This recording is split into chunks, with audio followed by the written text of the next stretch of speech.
Pues sí, mi gente de la familia cubana, hoy tenemos con nosotros a una persona muy querida en Cuba, Abel Álvarez. Bienvenido, ¿cómo estás? Hola, ¿qué tal? Un saludo para ti. Gracias por la invitación, por supuesto, para ti y a la familia cubana también. No, la verdad que estamos muy felices de que hayas aceptado la invitación y poder estar conversando un poquito aquí, que nos cuentes un poquito de tu día a día, de tu vida. Ahora mismo la cuarentena, ¿cómo la estás llevando? Fíjate que la estoy llevando bastante bien, aunque con muchísimo cuidado, porque yo tengo que ir a trabajar todos los días.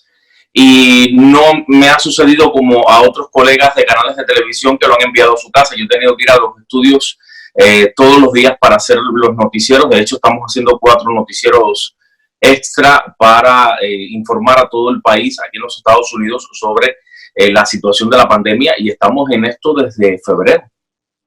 Sí, claro, no has parado, sigues trabajando, o sea, no has tenido ese impacto que tenemos los artistas en este tiempo ahora. No, la verdad que no, y es que como estoy trabajando en noticias, pues obviamente la noticia no se detiene, y mucho menos en estos tiempos.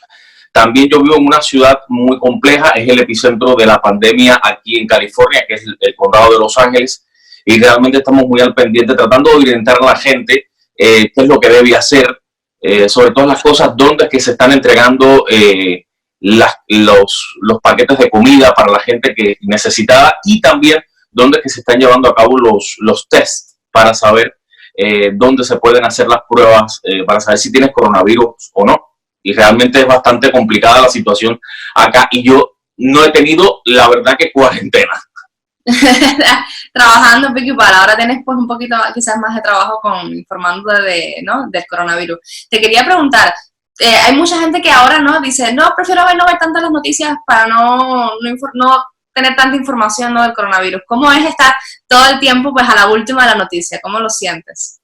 Mira, para nosotros es bastante complicado y estresante. Si para la gente lo es, y eso que decías es cierto, o sea, hay gente que ya ha bloqueado el tema coronavirus. Cuando escucha la palabra coronavirus, COVID-19, pandemia, automáticamente la gente bloquea la información. Entonces lo que hemos tratado de hacer con esto es quitar esas palabras para que la gente pueda escuchar la información. Claro. Y para nosotros es muy complicado porque, ya te digo, estar todo el tiempo hablando de lo mismo, llega un momento en que tienes un estrés en el subconsciente que no te das cuenta. Y por eso a veces, a mí me sucede, yo llego a mi casa y cuando llego, por ejemplo, a las 11:30 de la noche, después de hacer el noticiero de las 11 de la noche en el prime time del canal, pues trato de ver en la televisión otra cosa que no sea noticia. Me pongo a ver a veces películas, como le decimos nosotros los cubanos, de tanda del domingo o de tanda juvenil de los domingos. O sea, para tratar de relajarme lo más que pueda. Claro, y evadirte un poco, ¿no? De ese día a día tan complicado que tienes que estar pues, viviendo. Y además, 4 noticieros de más. Es que... Exactamente, a eso es a lo que voy. O sea, nosotros que trabajamos en los medios de comunicación tenemos una sobresaturación de información. Y escoger la que realmente es importante para la gente también es muy difícil. Entonces, por lo tanto, lo que hacemos es eso, tratar de quitar palabras que puedan bloquear la información a la gente. Porque cuando tú estás viendo un noticiero de 30 minutos, por decirte algo, y tú en ese noticiero dices 20 veces COVID-19, coronavirus, pandemia, llega un momento en que tú mismo dices, pero ¿y esto hasta dónde? ¿Hasta cuándo? Porque es que no se sabe. Es la realidad, no se sabe hasta cuándo. Y así, espero que se acabe pronto, pero por lo que estamos pintando y lo que se ve, pues todavía nos queda un tiempecito más de estar así. Pero bueno. Por eso nos tenemos que cuidar, la verdad.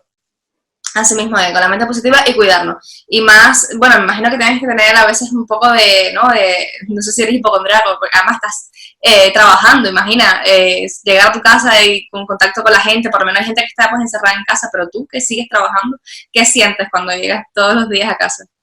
Mira, es un ritual que es obligatorio. O sea, por ejemplo, yo te digo, en mi trabajo la mayoría de la gente ya está trabajando desde su casa. Por ejemplo, escritores, mesa de asignación, los reporteros están trabajando desde los automóviles. Solamente en el edificio de noticias de Estrella TV estamos, por ejemplo, presentadores, productores y un editor, porque los editores también están trabajando desde su casa. Pero hay un ritual que no te puedes dejar de lado, que es lavarte las manos constantemente.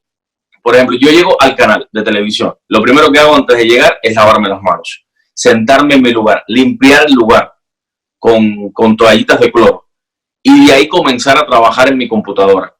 Antes de ese ritual yo no puedo tocar nada porque me estoy exponiendo. Claro. Después llego al estudio, hay que limpiar la mesa, se limpia la mesa donde trabajamos, los papeles, todo el mundo anda con tapabocas, o sea, con mascarillas, porque ya es obligatorio aquí en Los Ángeles. Desde hace 2 días es obligatorio acá. Y entonces, pues, obviamente la gente tiene que protegerse de eso. Cuando llego a mi casa, ese es otro ritual, la llave del automóvil, la billetera, el reloj, el teléfono, que es lo que más se usa, pues igual sucede lo mismo. O sea, yo no entro a mi casa hasta que yo no limpie todo eso, y la ropa igualmente, sobre todo porque los zapatos, los trajes son prácticamente, uno los va utilizando constantemente en el trabajo. Igual la cantidad de trajes que uso para la televisión son menos a los que habitualmente uso. ¿Para qué? Para poder tener la menos cantidad de ropa contaminada posible o utilizar la menos posible para poder tener una precaución mucho mayor. Claro. Mi madre, es que no nos damos cuenta, pero hemos cambiado totalmente la forma de vivir, completamente. Es que es la nueva forma de vivir y con eso tenemos que estar muy conscientes con esto. O sea, por ejemplo, ya forma parte de nuestra vida, lo hacían los asiáticos lo veíamos en los aeropuertos, lo veíamos en sus países, siempre con máscaras. Y uno decía, caramba, esta gente, la polución, la cantidad de contaminación que tienen en sus países. Y fíjate, es muy curioso, en los 2 últimos viajes que yo hice a Europa, yo hice los viajes con máscara en la cara. Lo hice inconscientemente y yo decía, es que ya me tengo que empezar a proteger. Y mira lo que estaba sucediendo. Y ni siquiera por aquí nos pasaba por la mente de que iba a haber una pandemia. Sí, y así estamos, pues cambiando pues todo, ¿no? Reorganizando nuestro día a día porque ya tenemos que empezar a trabajar y seguir con la normalidad. Normalidad anormal, pero bueno, continuar. Normalidad dentro de lo que cabe. Y yo creo que, fíjate, aquí nos ha ayudado a esto a entender un poquito más y a valorar un poquito más a nuestras familias, lo que realmente tenemos y lo que realmente es importante. Yo creo que eso es lo que ha traído la pandemia. Y sobre todas las cosas, ser más higiénico y más cuidadoso a la hora de proyectarnos ante la vida. A veces éramos muy dejados en ese sentido y no éramos capaces de darnos cuenta de ese tipo de cosas. Fíjate, hablando de una cosa que tú me preguntabas hace un momento o hacías referencia de esos rituales y estas cosas que uno tiene que tener. Hace unos días yo tuve como una pequeña psicosis, fíjate, de sentir que las manos yo las tenía sucias.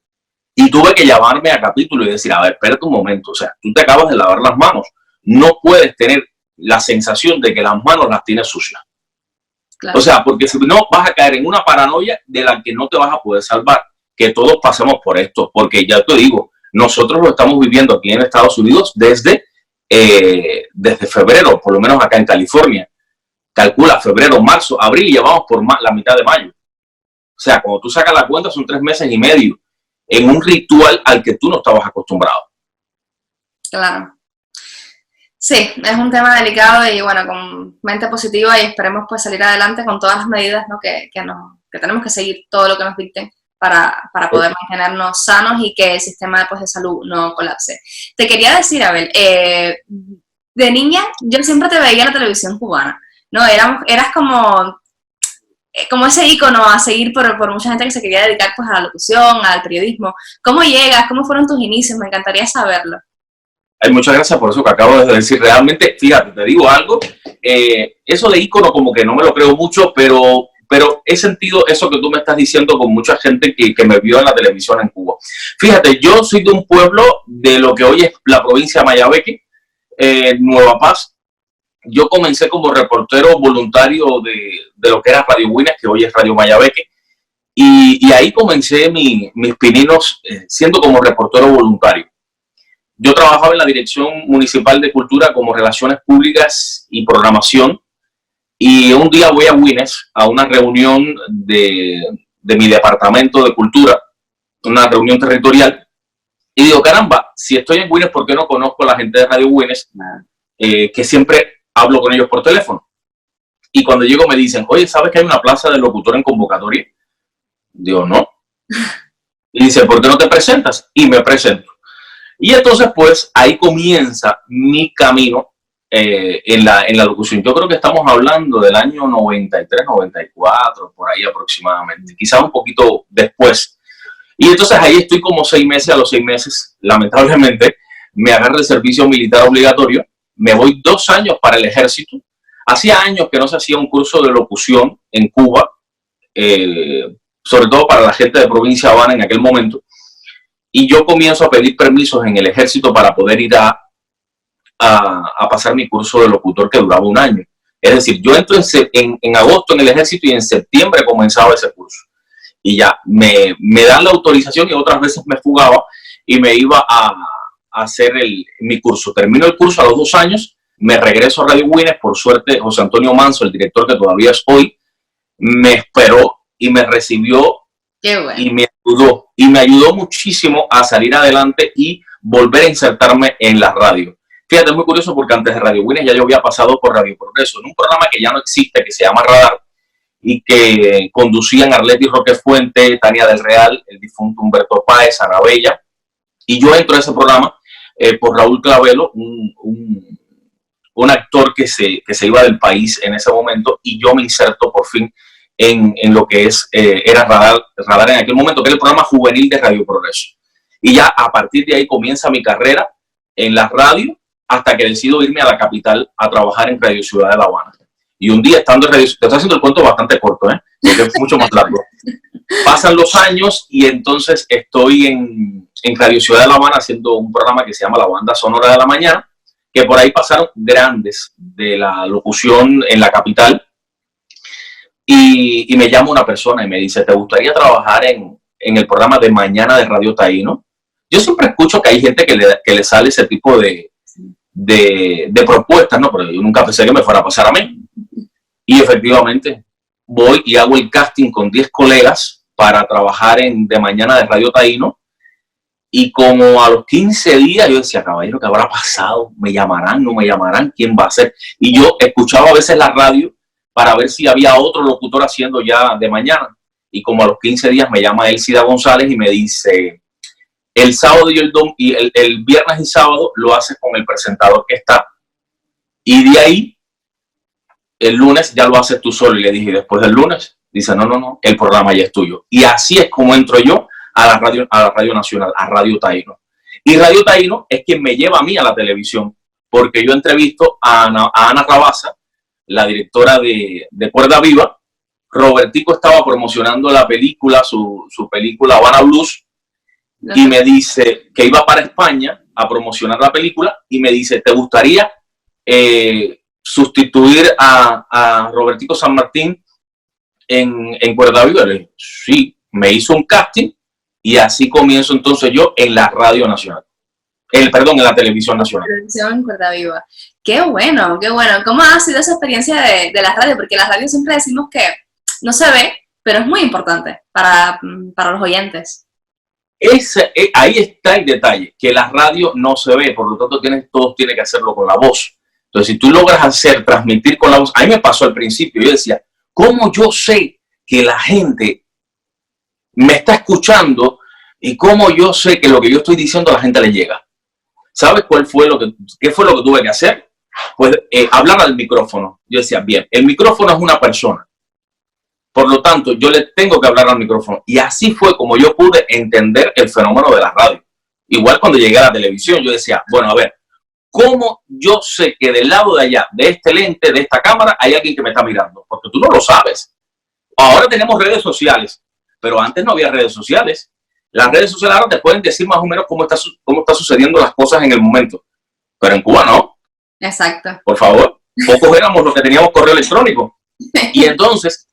Y entonces empecé a hablarle a la cámara. Y yo creo que esos fueron pequeños detalles que a mí me ayudaron a poderme conectar con la gente, ya sea en la radio o en la televisión. Sin duda conectaste con el público cubano porque sé que la gente te seguía muchísimo y que te quería. Y todavía te quieren muchos cubanos y te siguen. Cuéntame alguna experiencia sí que hayas tenido después de que salir del programa en Cuerda Viva, ¿qué te pasó con la gente? Mira, el éxito de Mediodía en TV el éxito mío en la televisión viene con Mediodía en TV. Yo pasé por Cuerda Viva, pasé por De la Gran Escena, hice Va por Casa, que era un programa que también hice con Ana Rabasa, que era sobre los conciertos que se hacían en Casa de las Américas. Hice el noticiero Resumen de la Capital, que es mi primera aparición en la televisión. Lo hice cuando el canal Habana era CHTV.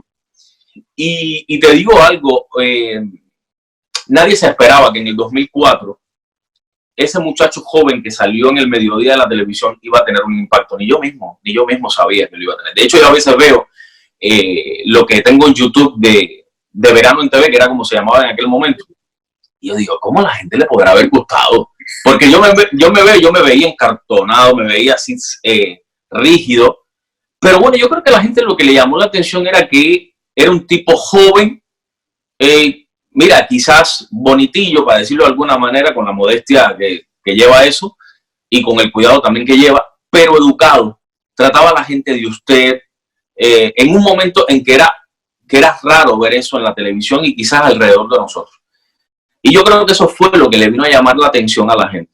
Entonces, igual el programa tenía invitados muy importantes que ayudaron a que esta figura que apareció en Verano en TV en el 2004, pues tuviera éxito. De hecho, en ese año yo me convierto en el presentador, uno de los 3 presentadores más populares del país, junto a Carlos Otero, si mal no recuerdo, era Taladrí o Julio Acanda. Éramos ese grupo que formamos parte. Imagínate, tú me hablas de mí, que yo me convertí en un ícono para la gente joven que quiere ser locutor, pero para mi generación eran ellos los que formaban parte de esa referencia, y yo formar parte de ese grupo para mí fue muy emocionante. Y al año siguiente me convierto en el presentador más popular del país, tanto en radio como en televisión, porque por ejemplo, este premio a mí me lo dieron en Radio Taíno por los 20 años de Radio Taíno. Pero ese año a mí me lo dieron también en la televisión, que me lo dio entre tú y yo. O sea, cuando tú sacas esa cuenta, tú dices, caramba, espérate, que lo que estás haciendo lo hiciste bien. Exacto. Y entonces a mí eso me llena de mucho placer. Y fíjate, hace 11 años que yo no salgo en la televisión en Cuba. 11 años.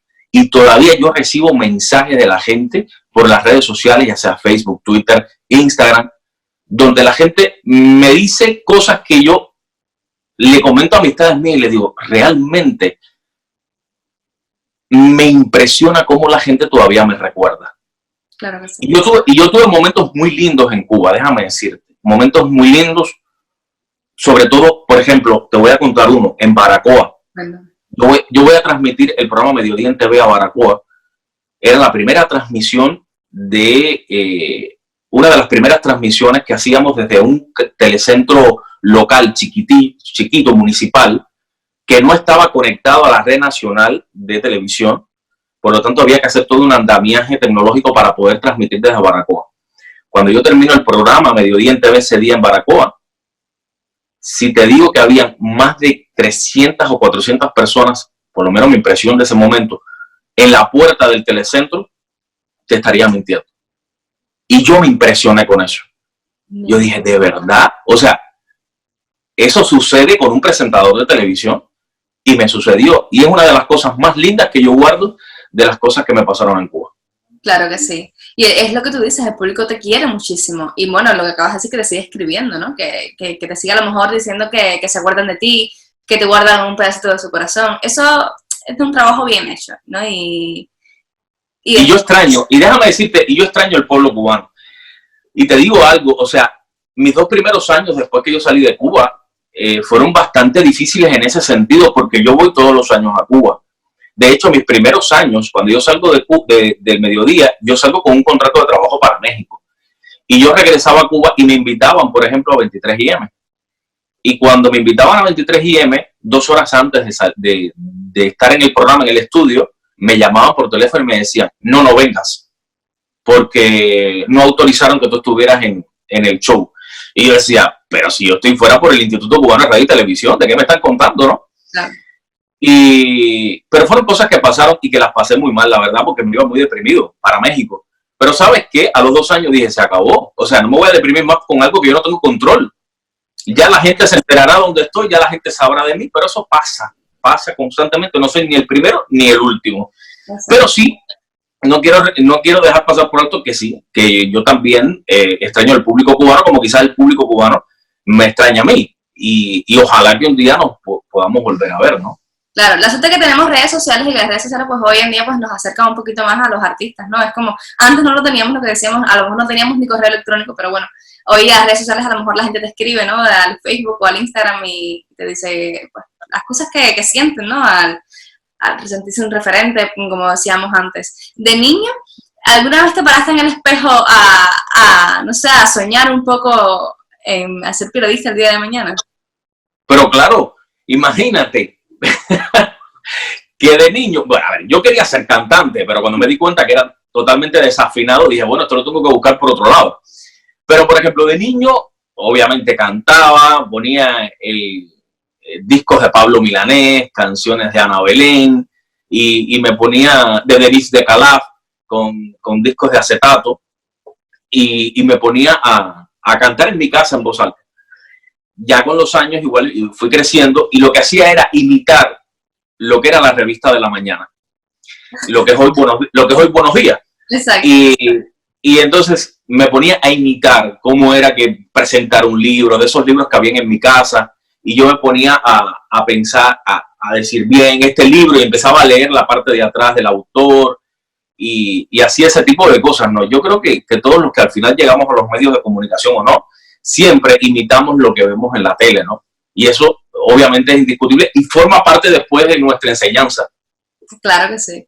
Es que todos tenemos un inicio. También, bueno, hablando de los inicios, Pensando en Usted también fue un programa que pegó muchísimo en ese tiempo de Cuba. ¿Qué recuerdas de ese programa cuando se emitía? ¿De cuál me estás hablando? De Pensando en Usted. Pensando en Usted. Es que hiciste tantos programas que a lo mejor... Bueno, mira, no, a ver, Pensando en Usted, no me acuerdo, la verdad. Perdón. Pero no me acuerdo. A ver, mira, yo lo que recuerdo de lo que hice, porque es lo que tú dices, he hecho mucho. Mira, está Cuerda Viva, está Va por Casa, está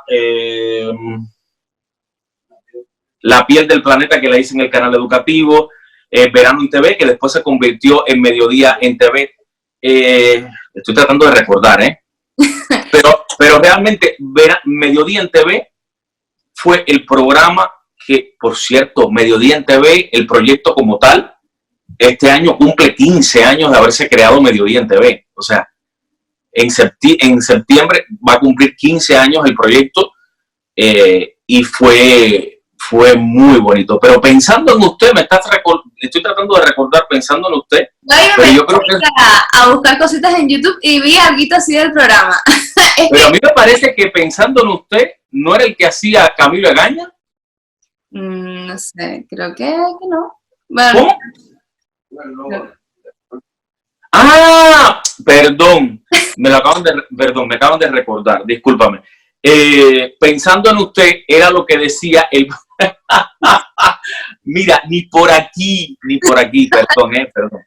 Pensando en Usted era lo que decía Mediodía en TV, que decía, era Verano en TV, que decía, Verano en TV, Pensando en Usted, o algo así era. Es que ya casi no me acuerdo. Es que eran tantas cosas. Y perdón, tranquilo. Era un eslogan, de verdad que sí. Ahora me acabo de recordar de eso, perdón. Tranquilo. Claro, es que yo me gusta buscar ahí para ver algunos de los trabajos y recordar un poquito, ¿no? Sobre todo de la infancia, que yo siempre te veía en la tele. Y claro, me encontré con eso y dije, ay, pues se lo voy a preguntar porque me gustaría que me contara, ¿no? De cómo surgió, cómo fue. Bueno, fíjate, yo llego a Verano en TV porque el director estaba buscando una persona que estuviera en el programa. De hecho, fíjate, Verano en TV tenía una estructura muy parecida en cuanto a spot de presentación y spot intermedios, muy parecido a De Mañana en Radio Taíno. De hecho, las voces que se usaron, una de las voces que se usaron era de Héctor Manuel y que era la voz que identificaba también mi programa en Radio Taíno. Y entonces me llaman a hacer este programa de Verano en TV. Porque, si mal no recuerdo, Liané Pérez estaba embarazada y iba a dar a luz en julio, casi agosto, y entonces la televisión decidió que ella se fuera de maternidad, y entonces ahí es que yo entro en el 2004 a Verano en TV. Y cuando entro a Verano en TV es cuando viene el boom de Abel en el mediodía de la televisión, Y entonces ahí es donde me hacen una famosa entrevista donde vienen mis papás y la gente comienza a descubrir quién es ese muchacho que apareció así de la nada un día en la televisión. Pero fue un proyecto que a mí me van a buscar a Radio Taíno, a la cabina de Radio Taíno, el director, y hablo en aquel momento con el jefe de la división de publicidad y propaganda, que es a donde pertenece esos programas, y entonces me llaman y ahí es donde entro en ese círculo. Paso los 2 meses del programa Verano en TV, pensando en usted, como bien decías tú, y cuando llega agosto, ya yo me salgo del proyecto, aunque me piden que me quede. Y yo dije, no, 30 minutos, 2 presentadores, ¿quién habla? Claro. O sea, ¿cómo distribuimos esto? Y yo le dije, no, mira, mejor que se quede ella, que este es su programa, y yo me voy para mi radio. Pero, ¿qué pasó? Que automáticamente José Ramón Artigas me llama para ir a sustituir a Abel Rodríguez, a De la Gran Escena, y comienzo a trabajar 1 año con María Victoria Gil, Vicky, en De la Gran Escena, hasta el 2005. Claro, es que es un recorrido impresionante. Antes estábamos hablando de cuando recibes los premios. ¿Qué sientes cuando te dan los premios? ¿Qué te pasó por la cabeza en ese momento, las sensaciones? Fíjate, no salió en el programa al aire de Entre tú y yo. El premio cuando me lo dan en Entre tú y yo como el presentador más popular del país, a ver, yo me sorprendí. Porque al lado mío estaba Carlos Otero, y estaba Reinaldo Taladrí, que en esos momentos eran el top de la televisión. Y estamos claros que en los últimos 30 años de la televisión en Cuba, el presentador por excelencia era Carlos Otero. O sea, eso no es secreto para nadie. Y cuando a mí me dan el premio de la popularidad, yo se lo dediqué a él. Lo que pasa es que no salió al aire. Porque yo en ese momento recuerdo el discurso como si fuera ahora. Yo dije algo así como, si para la generación de él, Consuelo Vidal y Germán Pinelli fueron su referente, para mi generación, él es el referente.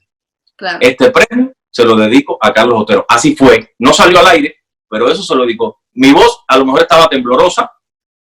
A lo mejor hasta me cuidó Sonia Castro, la directora de Entre tú y yo. Pero yo estaba muy nervioso. Estaba al lado de Irela Bravo. Y fue muy bonito, fue un momento muy bonito. Igual cuando me dicen que en Radio Taíno ese año, que fue un único premio que entregó Radio Taíno por los 20 años de la emisora, Pedro Pérez, que en paz descanse, me dijo, eres el presentador más popular de la estación. Porque se hizo una encuesta de los 20 artistas populares del país. Ahí entraba todo el mundo, pero eran varias categorías. Entre los presentadores masculinos estaba yo. Y para mí fue un reconocimiento a tantos años de esfuerzo. Ese fue el reconocimiento y yo creo que en ese momento yo dije, bien, ya tuviste el premio, pero esto te exige más. Y entonces ya los años siguientes seguí estando nominado, igual que en los demás años. Es decir, que desde el 2004 hasta el 2008 que yo me fui de Cuba, estuve nominado a los premios de la popularidad.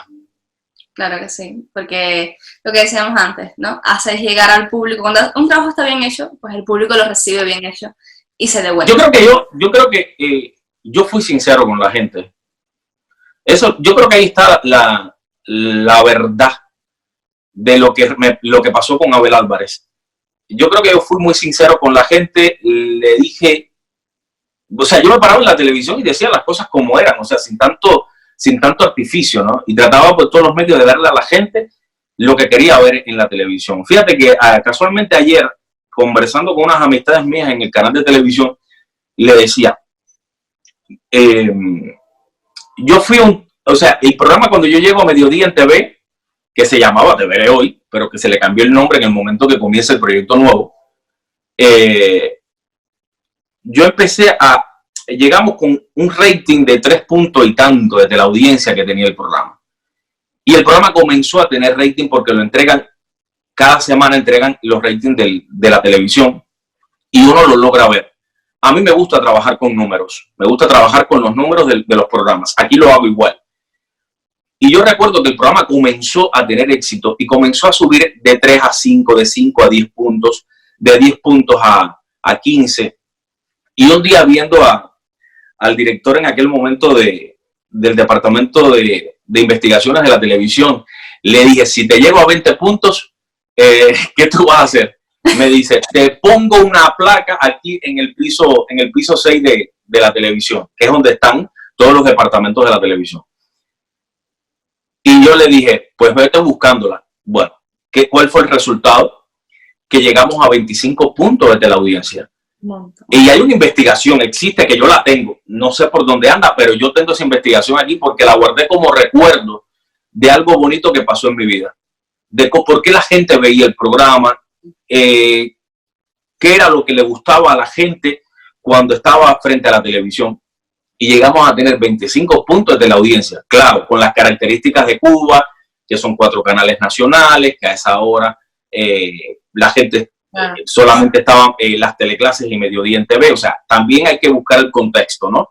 Porque obviamente aquí en otros países el rating es completamente diferente, pero porque hay muchos canales de televisión. Pero de 3 a 25 fue un aumento grande. Pues, la verdad, sí, y me siento con mucho placer decirlo porque fue un trabajo en equipo. Fue un muy bonito equipo el que hubo en Mediodía en TV. Claro que sí. Y ese creo que fue un momento de Mediodía en TV que muchos cubanos recuerdan. Quería decirte, ¿te pusieron la placa al final en el piso? No, claro que no, era broma, o sea, claro que era broma. El público cubano pues también tiene que haber recibido eso. En la calle, claro, en Cuba pues siempre digo el mismo ejemplo.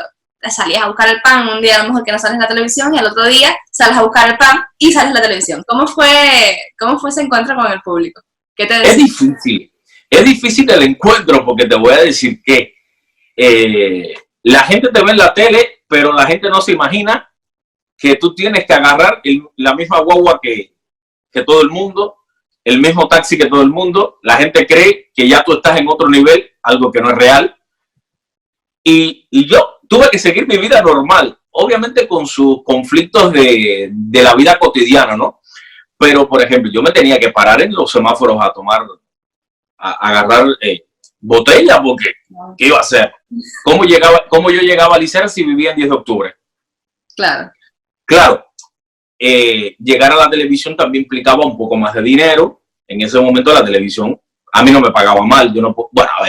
No me pagaba mal en comparación con otros y teniendo en cuenta que es la televisión cubana. O sea, también no perdamos la perspectiva, ¿no? Porque también eso hay que tenerlo en cuenta. Pero yo, por ejemplo, ya a partir de ahí comencé a tomar taxi, pero era taxi colectivo, los almendrones que todos conocemos. Y obviamente ahí también me tenía que relacionar con la gente. Pero ¿qué pasaba? A veces la gente sí te reconocía, pero otras veces ni se daba cuenta que eras tú el que estaba ahí, porque no se imaginaba que el tipo que salía en la televisión y que era conocido en todo el país estuviera sentado al lado de alguien. Claro.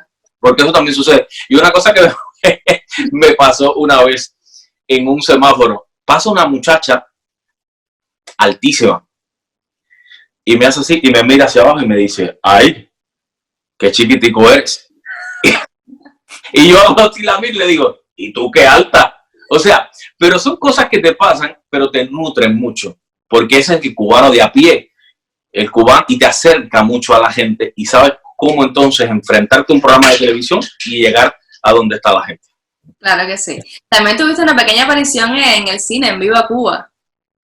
Sí, estuve en Viva Cuba.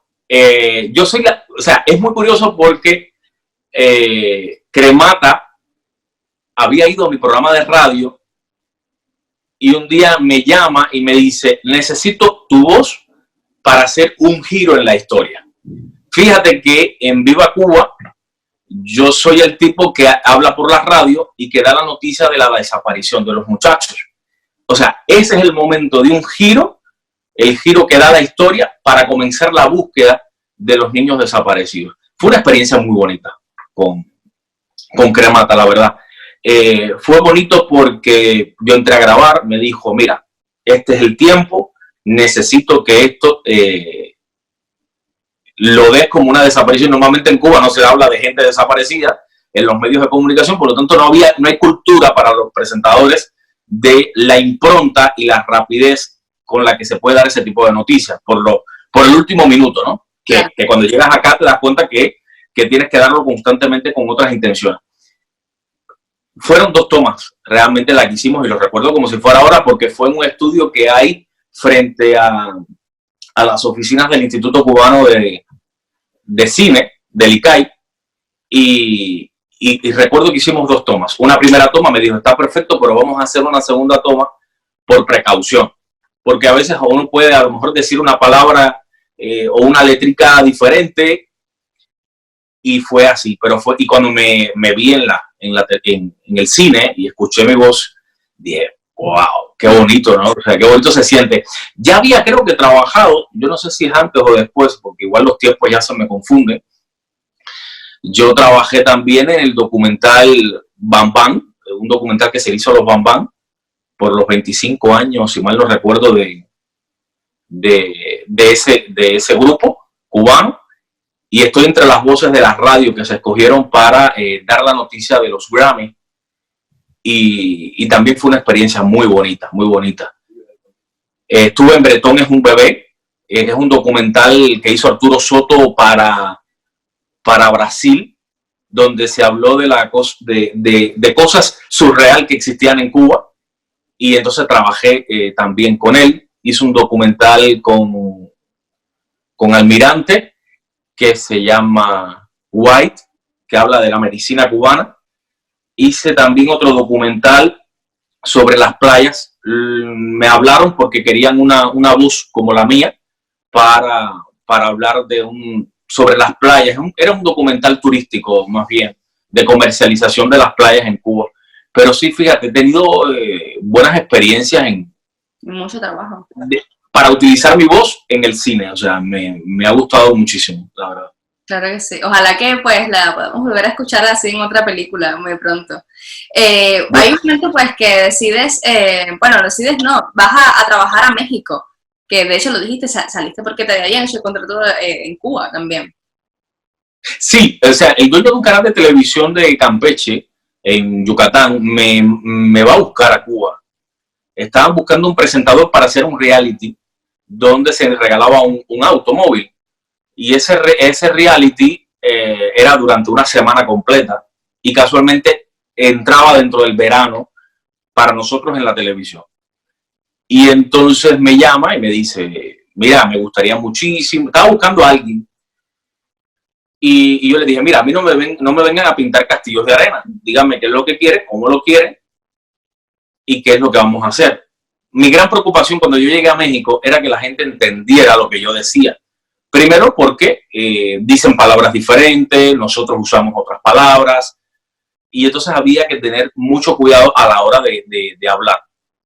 Pero fue una experiencia muy bonita y aprendí muchísimo de cómo hacer una televisión diferente. Aunque fíjate, la televisión se hace igual en todas partes, ¿eh? Es un código que existe, o sea, es impresionante. Yo he trabajado en 3 países, o sea, Cuba, México y aquí en Estados Unidos, y la televisión se hace igual en todos lados.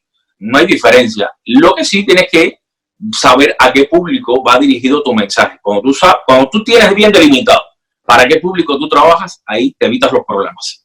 Claro. Después de México y todas estas experiencias ganadas, pues llegas a Estados Unidos, ¿no? Que empezar de cero es complicado. Tú, pues, a veces empezar desde Miami no es empezar tan de cero, ¿no? Porque hay mucha gente, muchos cubanos.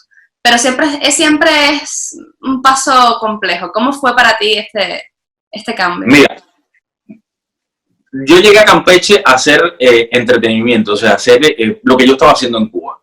Un programa de un reality show, después un programa de la mañana con entrevistas, con segmentos de cocina. Me voy para Monterrey, de Campeche me muevo a Monterrey y en Monterrey comienzo a hacer deportes, o sea, nada que ver con lo que yo había hecho en televisión. Y llego a un canal de televisión en el que yo quería trabajar cuando llegué a México, que era Milenio Televisión. Cuando yo me vi entrando a México, a Milenio Televisión, yo dije, he cumplido uno de los sueños que he querido en mi vida.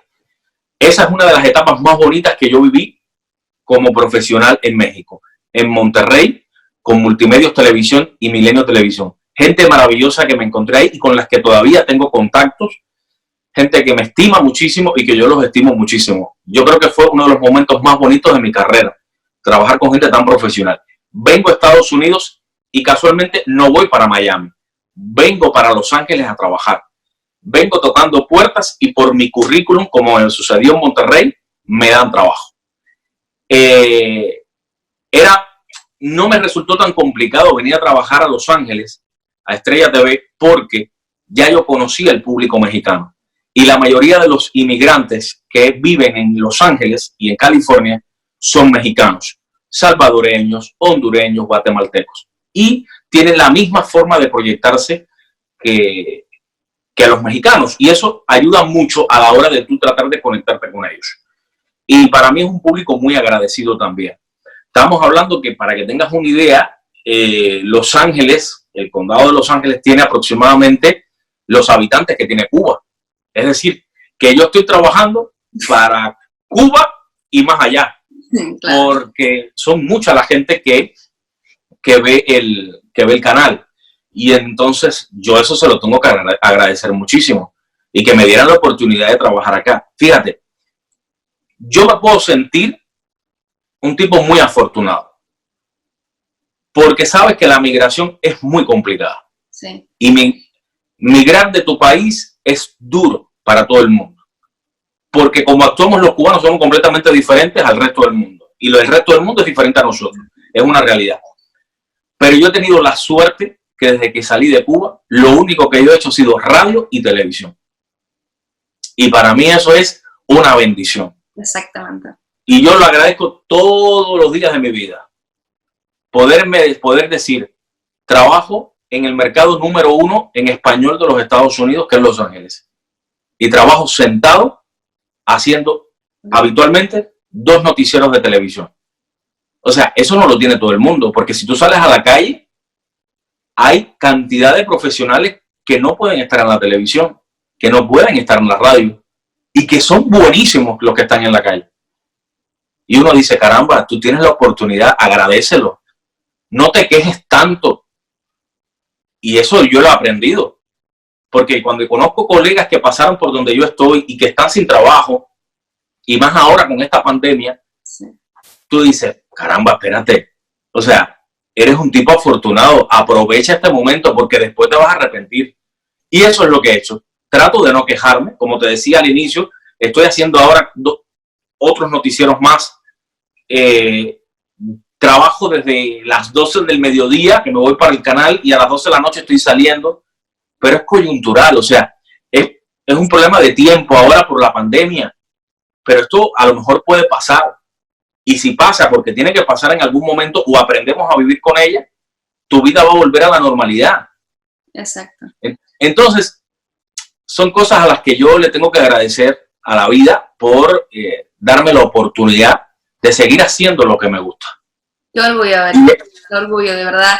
Además, sentir, ¿no? Cuando, siempre lo digo, los cubanos tenemos una sensación de patriotismo con nosotros mismos los cubanos, ¿no? Cuando vemos a otros triunfar de nuestra tierra, es como, qué bueno, él es cubano y mira hasta dónde ha llegado. Qué orgullo para mí verte, poder entrevistarte, yo que estoy apenas empezando y aprender pues cada día de ti. Te doy muy agradecida y te doy las gracias una vez más por Mira, yo te doy las gracias a ti por entrevistarme y sobre todo acercarme al público cubano que sigue la página.